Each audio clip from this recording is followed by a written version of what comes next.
What are we doing here? What is happening? That is me throughout this film. That is easily one of the worst films of the year. Now, before I savage it, I need to start with at least one positive, okay? I know it's hard to extract one thing from a film that was pure torture tonight at AMC Burbank in IMAX.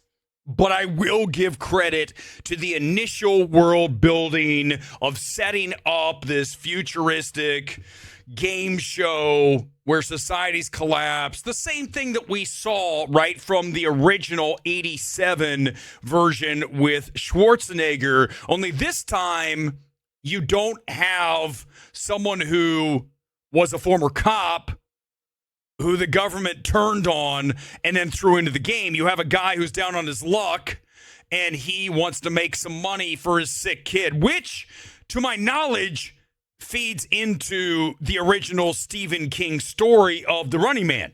So that's okay. If you want to do that, and that's what Edgar Wright wanted to do with this film, is do a more accurate to that story.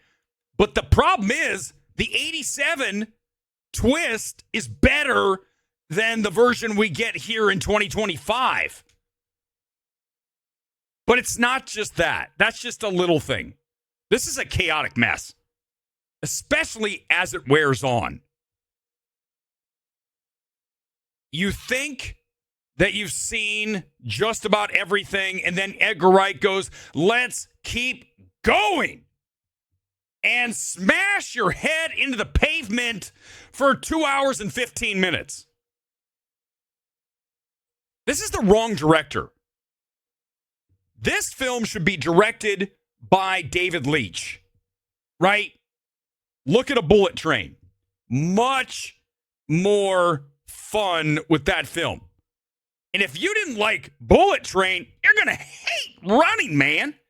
But Edgar Wright's not the guy. He's doing the Baby Driver stuff. He's doing the edits. He's doing the old music. It doesn't work. This is an apocalyptic film. Society on the brink. Oh, hell, it already has collapsed. The government's issued new dollars, and yet we're going back with old tracks, and Edgar Wright's playing with the tricks that he did in the past. He's wrong. This is the wrong fit. And I think Paramount knew it, because as this film wears on, you get the feel that this isn't even his film anymore. The end of this Running Man version tonight is proof of a studio compressing the end and throwing all this shit in the last 5 minutes to try to get some semblance of a closure to the film. And you're just looking at it going, what's happening? Because the studio had to know this film is not working. I haven't even mentioned the cringy dialogue. Stuff that these characters are saying. What? One of my favorites that you guys will really love, right? This is why people adore Hollywood. When you have stuff like this, one of the other contestants in The Running Man gets roasted by some flamethrowers by two little kids, right? Okay, fine. Whatever. But then Coleman Domingo, the host, full wattage host, not as good as Richard Dawson. No way. No chance. But he says to the kids, hey guys, you win a lifetime supply of Fun Twinks cereal.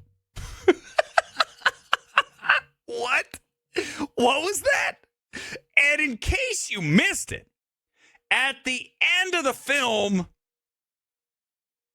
we get the wife buying Fun Twinks cereal at the grocery store.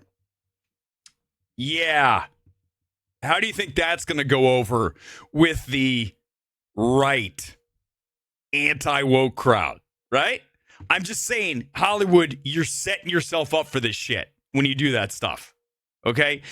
I just roll my eyes and go, this is cringy as hell. It doesn't offend me. I just know it's going to offend people, and there becomes a narrative, and then this thing goes even further south than it already has with the actual film that you're watching, right? The narrative gets tacked on, and then it's truly DOA, which this film is.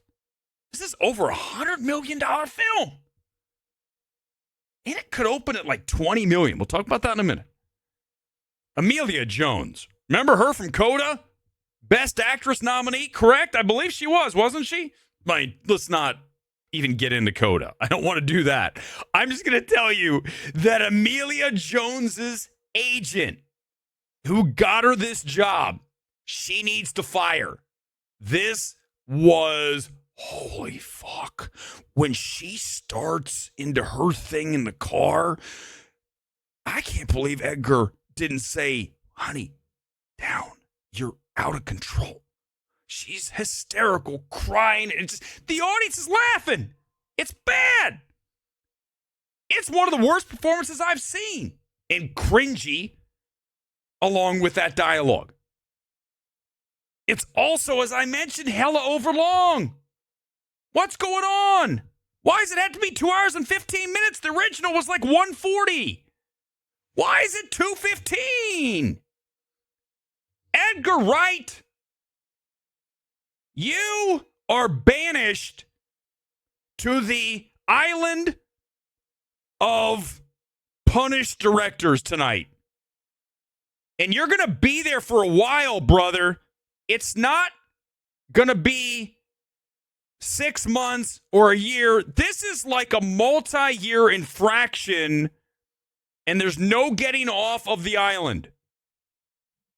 You're staying there, and I would advise you to never discuss The Running Man again. And to you, Glenn Powell, I've saved you for last because you're the new it man in Hollywood. You better watch what projects you pick, because you, my friend, are not going to last long if you make films as bad as The Running Man. MMT score tonight, 20%.